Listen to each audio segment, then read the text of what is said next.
This session will be on the addition of fractions, in particular fractions with different denominators. Okay.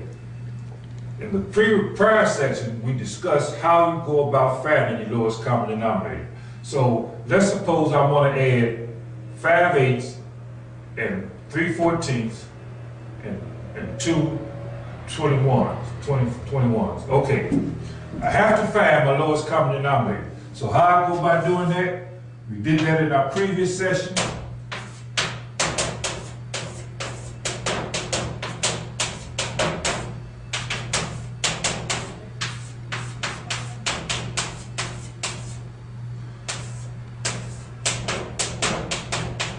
Okay. I factor each one of my denominators into their prime factors. 8 is 2 times 2 times 2, 14 is 2 times 7, 21 is 3 times 7. I have to make sure in my lowest common denominator that it contains all of my prime factors of my prior denominators. To get 8, I have to put 2 times 2 times 2 in there. To get 14, I have my 2, I need my 7. To get 21, I have my 7, but I need my 3. So here are the prime factors that will be necessary to compose my lowest common denominator, which is a composite number. And if I multiply that, I will get 168. Now, our task becomes to convert each one of these fractions into an equivalent fractions whose denominators are the same. And of course, that same denominator will be the lowest common denominator, because the lowest one is the easiest one to work with. So, what do I multiply 8 by to get my lowest common denominator? Oftentimes in school, they will tell you to divide 8 into your lowest common denominator and see what you get. You can do that, but your work is already done. Look over here and find 8. 8 is 2 times 2 times 2. So what's multiplying 8? 7 times 3, which is 21. So what I need to do to convert this,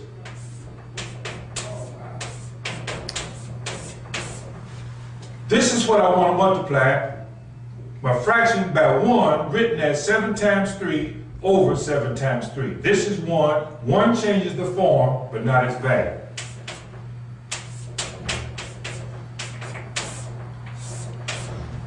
Look over here and find 14. 2 times 7. So what am I multiplying it by? 2 times 2 times 3.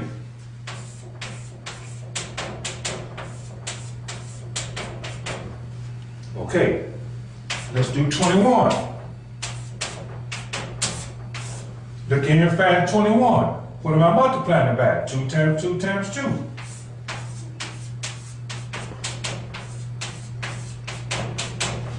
Okay. Doing my arithmetic,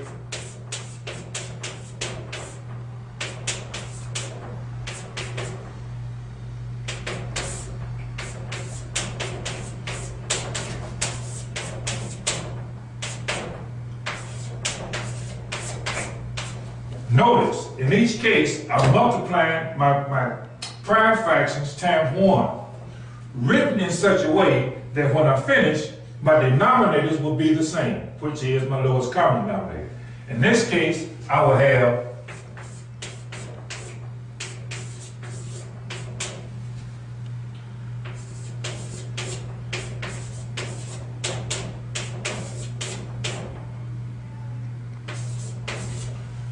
doing my arithmetic, my lowest common denominators will be the same. My numerator in this case would be 105, in this case it will be 36, in this case it will be 16. Notice, since my denominators are the same, all I have to do is add my numerators. And if I do that, I will get 157. Okay, now, by going about it this way, it doesn't matter how big the numbers are. We just go through the process of finding our lowest common denominators, analyzing the lowest common denominators, and to determine what I need to multiply each denominator by to get the lowest common denominator. Right in my 1 is that number divided by itself. So when I complete my arithmetic, I will have my same denominator and my equivalent numerators, And all I have to do is add them up because I will have the same denominator. Now, in wrapping up, let me say this.